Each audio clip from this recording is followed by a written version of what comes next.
सूर्य Kumar Yadav captain. मैं अपने को रोक नहीं पाऊं, इसलिए मुझे रोकने की बात पर सोचो। उत्तर प्रदेश के अंदर कानून का राज कैसे होना चाहिए, एक और खतरे की बात की। नमस्कार, स्वागत है आप सभी का हमारे YouTube चैनल पर।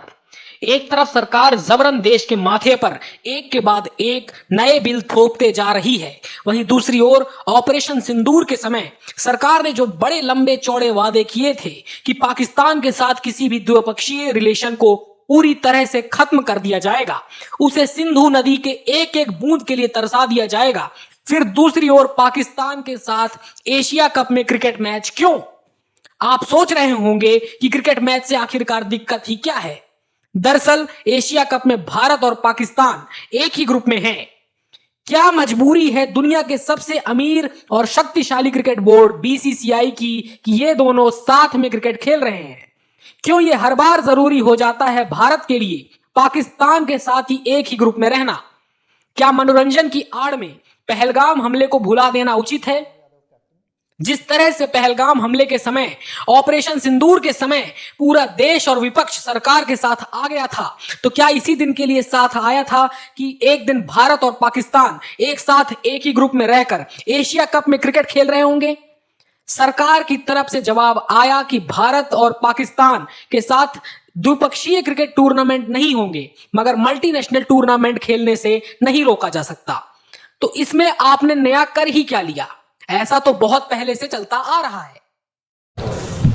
सूर्य Kumar Yadav captain, Shubman Gill vice captain, Abhishek Sharma, Tilak Varma, Hardik Pandya, Shivam Dube, Axar Patel, Jitesh Sharma, Jasprit Bumrah, Varun. Uttar Pradesh के अंदर कानून का राज कैसे होना चाहिए और सुशासन के लक्ष्य को कैसे प्राप्त किया जाना चाहिए, लेकिन विरासत और विकास की यात्रा कैसे साथ साथ चल सकती है, अपने छोटे से कार्यकाल के दौरान सरदेव बाबूजी ने। वहीं दूसरी खबर की ओर रुख करें तो 21 अगस्त को उत्तर प्रदेश के पूर्व मुख्यमंत्री कल्याण सिंह की पुण्यतिथि थी, जिसमें उत्तर प्रदेश के मुख्यमंत्री योगी आदित्यनाथ मौजूद थे और वहीं पूर्व राज्यपाल कलराज मिश्र भी भाषण दे रहे थे। तभी एक विचित्र दृश्य हुआ। पूर्व राज्यपाल की तरफ एक पर्ची बढ़ाई गई, जिसे पढ़कर कलराज मिश्र बुरी तरह से नाराज हो गए। उन्होंने पीछे मुड़कर योगी आदित्यनाथ की तरफ देखा और कहा कि उन्हें कोई भी भाषण देने से रोक नहीं सकता। कल्याण सिंह और उनके बीच बहुत पुराने रिश्ते रहे हैं। फिर उन्होंने योगी आदित्यनाथ के सामने ही पूरा भाषण पढ़ दिया। करने में किसी भी प्रकार का मैं अपने को रोक नहीं पाऊं, इसलिए मुझे रोकने की बात पर सोचो। मैं संक्षेप में बोलूंगा, लेकिन हमारे संबंध जिस तरह के रहे हैं उसको न राजू जी आप जानते होंगे, न संदीप जानता होगा, और अभी संबंध था। हम दोनों मिलकर पूरी टीम के साथ लगातार काम करने में। बिहार में प्रधानमंत्री नरेंद्र मोदी ने कहा कि घुसपैठियों को देश से निकाल कर ही रहेंगे, इन्हें आपके हक पर डाका डालने नहीं दिया जाएगा। मैं प्रधानमंत्री जी से पूछना चाहता हूं कि कौन घुसपैठी है? वही जिन्हें दिल्ली में बांग्ला बोलने के कारण, एक मजहब के होने के कारण आपकी सरकार ने उनके घरों में बुलडोजर चला दिए, जिसमें से ज्यादातर बिहार और पश्चिम बंगाल के थे। क्या बिहार में विधानसभा चुनाव जीतने के बाद आम बिहार के लोगों को ही अपने घरों को खाली करना पड़ेगा? क्या उनके घरों में भी बुलडोजर चलेंगे?